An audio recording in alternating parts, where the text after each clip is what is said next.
আসসালামু আলাইকুম। আমি মোহাম্মদ ফাহাদ হুসাইন। বর্তমানে শহীদ বুলবুল সরকারি কলেজ পাবনাতে অনার্স তৃতীয় বর্ষে প্রাণীবিদ্যা বিভাগে পড়ালেখা করছি। তো আমি আমার কাছে ফ্রেশারদের কাছ থেকে একটা কমন কোশ্চেন আসে সবসময়ই, যে ভাইয়া আমি অনার্সে কিভাবে পড়বো, আসলে কিভাবে পড়া উচিত। তো কিভাবে পড়া উচিত এটা জানার আগে আগে একটা জিনিস একটা প্রশ্ন আসে, সেটা হলো কি, কেন পড়বা। কেন পড়বার উত্তর একটাই, সেটা হলো জানার জন্য পড়তে হবে। যদি পড়ো সেজন্য অবশ্যই ডিপ অ্যানালাইসিস করে গভীরভাবে জেনে তারপর জিনিসটা পড়বা, তাহলে পড়া কী জন্য পড়তেছো তুমি সেটা অবশ্যই জানতে পারবে। তারপরে প্রশ্ন আরেকটা কথা আসে যে কতটুকু পড়বা। এই কতটুকু পড়বা, এই কথাটার উত্তর দিতে গেলে দুইটা দুইটা অংশে ভাগ করা যায় এটাকে, যে একটা হলো জানার জন্য পড়বা, আর একটা হলো এক্সামের জন্য পড়বা। জানার জন্য কেন পড়বা, ভবিষ্যতে অবশ্যই ধরো এখানে যারা শুনতেছো অনেকেই চাকরি করবা। চাকরির পরীক্ষা দিতে গেলে তুমি অনার্স করে আসলে যে সাবজেক্টে, সেই সাবজেক্টে তুমি কতটুকু জানো এই বিষয়ে অবশ্যই অবশ্যই প্রশ্ন করবে। তোমার লিখিত পরীক্ষাও দিতে হবে। আবার ভাইবা বোর্ডে যখন যাবে, তুমি যখন বলবা যে আমি প্রাণীবিদ্যা থেকে পড়ছি, অনার্স অনার্স করছি, তখন অবশ্যই ভাইবা বোর্ডে তোমাকে জিজ্ঞেস করবে যে বেসিক প্রশ্নগুলো যেগুলো হতে পারে সেগুলো জিজ্ঞেস করবে। সেই জন্য অবশ্যই তোমার ওই বিষয়ে এটা হলো জানার জন্য পড়বা। গেল। তাহলে এক্সামের জন্য কিভাবে পড়বা, এখানে আসবে অ্যানালাইসিস। পড়তে গেলে অবশ্যই অ্যানালাইসিস করতে হবে। সেই অ্যানালাইসিসটা কেমন হবে, অ্যানালাইসিসটা হবে বিগত 10 বছরের প্রশ্ন। এই বিগত 10 বছরের প্রশ্ন একটা খাতায় তুমি যদি নোট ডাউন করো, এটা আমি বলতেছি গ, খ আর গ বিভাগের জন্য। অবশ্যই প্রশ্নের 3টা অংশে ভাগ থাকে, ক, খ এবং গ। তো খ এবং গ বিভাগের জন্য আমি বলতেছি অ্যানালাইসিস। এটা কি এক্সামের জন্য পড়বা। তো অ্যানালাইসিস করবা কিভাবে, বিগত 10 বছরের প্রশ্ন পড়বা, সরি, বিগত 10 বছরের প্রশ্ন পড়বা, অ্যানালাইসিস করবা, দেখবা এবং সেটা খাতাতে নোট ডাউন করবা। খাতাতে নোট ডাউন করার পরে দেখবা কিছু কমন টাইপের প্রশ্ন আসতেছে, এই প্রশ্নগুলো তুমি আলাদা করলা। এবং কিছু প্রশ্ন দেখবে একবার করে আসছে, ওই হঠাৎ আসছে, একটু 1 স্টার দিলা। এবং যেগুলো বেশি 4 বছর কিংবা দেখতেছো যে 1 বছর পর পরই ওটা রিপিট হচ্ছে, সেইগুলো 3 স্টার 4 স্টার দিলা, 4 স্টার দিলা, 5 স্টার দিলা, যাই হোক যত বেশি স্টার ওটা গুরুত্বপূর্ণ আর কি।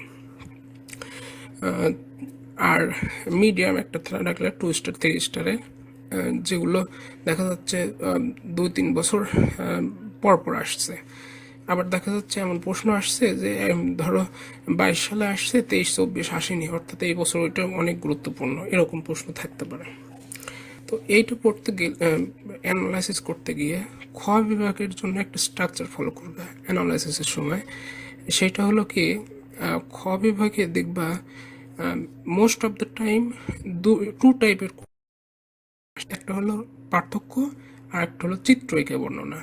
এই পার্থক্যটা পড়তে গেলে অবশ্যই অবশ্যই অবশ্যই তোমাকে ওই বইয়ের যতগুলো, মানে অবশ্যই মূল বই, অনেকে বলে যে মূল বই পড়বো না গাইড পড়বো, অবশ্যই মূল বই। গাইড হলো হেল্পিং হ্যান্ড। গাইড তোমার কোনো সময় মেইন ফোকাস হতে পারে না। অবশ্যই তোমাকে অবশ্যই মূল বই মেইন ফোকাস রাখবা এবং গাইড সেকেন্ডারি অপশন রাখবা। গাইডের থেকে প্রশ্নগুলো মিলিয়ে নিতে পারো পরে, কিন্তু পড়বা মূল বই থেকে। কারণ কি, স্যাররা মূল বই বেশি ফোকাস করেন। তো আমরা কোথায় ছিলাম, ওই যে দুটো খ বিভাগের জন্য 2 টাইপস কোশ্চেন মোস্ট ইম্পর্টেন্ট। একটা হলো ওই কি বলে পার্থক্য। আর একটা হলো চিত্র। চিত্র যেমন আমি যদি বলি পরিফেরা পর্বের স্পঞ্জ যে প্রাণীটা আছে, এই স্পঞ্জ প্রাণীর অরিওনালির মধ্যে এক ধরনের ফ্লাজেলাযুক্ত কোষ দেখতে পাওয়া যায়। সেটা হলো কি কোয়ানো, কাপ আকৃতির একটা কোষ, ফানেল আকৃতির একটা কোষ, যেটা কলার সেলও বলে। এই কোষটাকে দেখতে পাওয়া যায়। এইটার দেখবা যে অধিকাংশ সময় আসতেছে বর্ণনা। তো এই ধরনের প্রশ্ন, যে চিত্র এঁকে বর্ণনা, আর একটা হলো ডিফারেন্স মানে পার্থক্য। এই পার্থক্য এবং এই চিত্র এঁকে বর্ণনা, পার্থক্যগুলো কমন পেতে হলে বই যত পার্থক্য আছে সবগুলো পড়তে হবে, এটার কোনো ছাড় নেই। ওই অ্যানালাইসিসের সময় দেখবা যে কোন পার্থক্যগুলো বেশি ইম্পর্টেন্ট, ওগুলো আরও বেশি ভালো করে পড়বা। তাহলে তোমার হ্যাঁ, এই পার্থক্যর সময় একটা তোমার খাতা অন্যদের থেকে আলাদা হবে কিভাবে।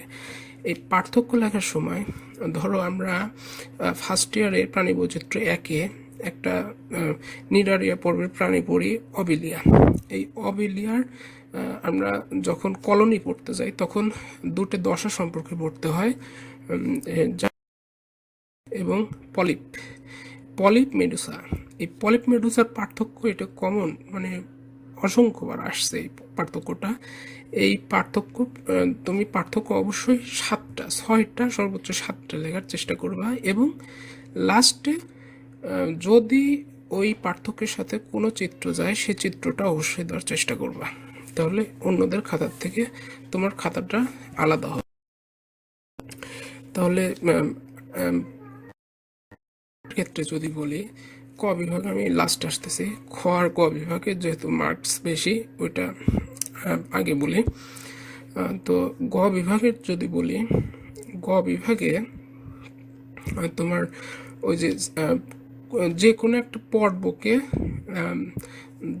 যেমন ফাইলাম ফাইলাম প্লাটিহেলমিনথিস, কিংবা ফাইলাম অ্যানিলিডা, কিংবা ফাইলাম মলাস্কা, এইগুলোকে শ্রেণী থেকে বর্গ পর্যন্ত শ্রেণীবিন্যাস করতে বলে, এরকম প্রশ্ন আসে। এই প্রশ্নগুলো একটু অনেক বড় টাইপের হয়, কিন্তু এই প্রশ্নগুলো যদি তুমি এখন পড়ো তাহলে তাই পর্যন্ত হেল্প হবে, এটা আমি বলে দিলাম। এটা আমি দেখছি, আমি নিজ চোখে দেখছি এই প্রশ্নগুলো আসে, চাকরির পরীক্ষাতেও আসে, বিসিএসে আসছিল প্লাটিহেলমিনথিসেরটা। তো এই প্রশ্নগুলো একটু পড়তে কষ্ট হয়, কিন্তু যদি পড়তে পারো তোমার চাকরি পর্যন্ত হেল্প করবে। এই ধরনের প্রশ্ন কিছু আছে, একই প্যাটার্নের প্রশ্ন, এই প্রশ্নগুলো আসে। এবং ওই যে প্রশ্নটা আসছে ওই প্রশ্নটা কোন টপিক্স থেকে আসছে, ওই টপিক্সের থেকে আর কি ধরনের প্রশ্ন আসতে পারে, এটা তোমার ওই অ্যানালাইসিস করলে তুমি বুঝতে পারবে, এবং ওইগুলো পড়লে তোমার ক্ষেত্রে সর্বোচ্চ হেল্প হবে। তো এই তো এইভাবে অ্যানালাইসিস করবে। আর বাকি থাকলো ক বিভাগে। ক বিভাগ যদি বলি, ক বিভাগের জন্য মূল বইয়ের কবির পাবলিকেশনের বই আমরা পড়ি। এই মূল বইয়ের অধ্যায়ের শেষে যে অতি সংক্ষিপ্ত প্রশ্নগুলো থাকে, 20টা 30টা 40টা যাই থাকুক, এইগুলো প্রত্যেকটা পড়বা। ওর মধ্যে কিছু অপ্রয়োজনীয় প্রশ্ন থাকে, ওগুলো দেখলে টের পাবে, ওগুলো বাদ দিবে, স্কিপ করবে, কিন্তু বাকিগুলো পড়বে। এবং যদি সম্ভব হয় তাহলে ভিতরে রিডিং পড়বে অবশ্যই। এই ভিতরে রিডিং পড়তে গেলে অনেক নতুন কিছু জানতে পারবে। ওগুলো একটা খাতায় ক বিভাগের জন্য নোট করে নেবে। এখন নোট করবে, অবশ্যই নোট করবে, সরাসরি বই থেকেও পড়বে, গাইডের থেকেও পড়বে, ইউটিউবে সার্চ দিবে, ভিডিও পাবে, ভিডিও দেখবে, এবং সবগুলো কম্বাইন করে একটা নিজস্ব একটা নোট তৈরি করবে। এই নোটটা তোমার পরবর্তী রিভাইজের সময় এবং পরীক্ষার আগে হেল্প করবে। এই নোটটা একান্ত তোমার নিজস্ব হবে, এই নোটটা অবশ্যই তোমার একান্ত নিজস্ব হবে, এবং তুমি এটা বারবার রিভাইজ করবে, এবং তোমার দেখবে যে কনফিডেন্ট কোথায় যাচ্ছে, কোথায় আসো, কোথায় গেছে নিজে টের পাবে, এবং পরীক্ষার আগে তোমার দুশ্চিন্তা করতে হবে না। আর যেমন এই ফার্স্ট ইয়ারের কথা যদি বলি, যে ওই এই বছর আবার নতুন সাবজেক্ট অ্যাড হয়েছে। তো আমি মেজরের কথাই বলি, মেজর বর্তমানে 3টা আছে ফার্স্ট ইয়ারে, diversity 1 and introduction to zoology, এই 3টা আছে মেবি। তো এই আমি উদাহরণ দিলাম, এই উদাহরণ ফলো বই পড়তে পারবে। তোমার কেমিস্ট্রি যদি বুঝতে সমস্যা হয় অবশ্যই স্যারদের হেল্প নিবে। হ্যাঁ, অবশ্যই আমি এই কথাটা বলতে ভুলে গেছি, কিন্তু অবশ্যই নিয়মিত কলেজে ক্লাস করবে। ক্লাস করলে তুমি যেটা বুঝতে পারবে না সেটা স্যারদের প্রশ্ন করতে পারবে, স্যাররা তোমাদেরকে বুঝাই দিবে। তোমরা যদি কলেজে না যাও তাহলে ক্লাস তো স্যাররা নিবে না। তোমরা অবশ্যই ক্লাসে যাবে, স্যাররা অবশ্যই ক্লাস নেবেন। তো আর এই পড়াটা ধরো একটা বলি, যে পড়াটা আজকে পড়লে এটা কালকে আবার পড়ে তারপর আবার নতুন পড়া শুরু করবে, তাহলে পড়াটা রিকল হবে এবং তোমার ক্ষেত্রে মনে রাখা সহজ হবে। তো আর কেমিস্ট্রি নিয়ে অনেকের সমস্যা হয়, মানে এটা একটা বড় সমস্যা। কেমিস্ট্রি ফার্স্ট ইয়ার সেকেন্ড ইয়ারে কেমিস্ট্রি থাকে, তো কেমিস্ট্রিতে সমস্যা হয়। কেমিস্ট্রিতে প্রথম থেকেই যদি ইয়েতে মানে কলেজে ক্লাস করো তাহলে অবশ্যই সেটা ক্লিয়ার করে নিবে। যদি সম্ভব হয় নিজের থেকেও সলভ করতে পারো, নাহলে স্যারদের হেল্প নিয়ে ওটা অবশ্যই সমাধান করে নিতে পারো। এই ফার্স্ট ইয়ার সেকেন্ড ইয়ারে কেমিস্ট্রিতে কিন্তু অনেকে আটকে যায়, এটা রিটেক থাকে। তো এটা অবশ্যই একটু সিরিয়াসলি নিবা, অবশ্যই সিরিয়াসলি নিবা। তো আশা করি একটা মোটামুটি গাইডলাইন দিতে পারলাম। এইটা ফলো করলে আশা করি ভালো করবে। আমিও এইভাবে পড়ছিলাম। সবাইকে ধন্যবাদ। আসসালামু আলাইকুম।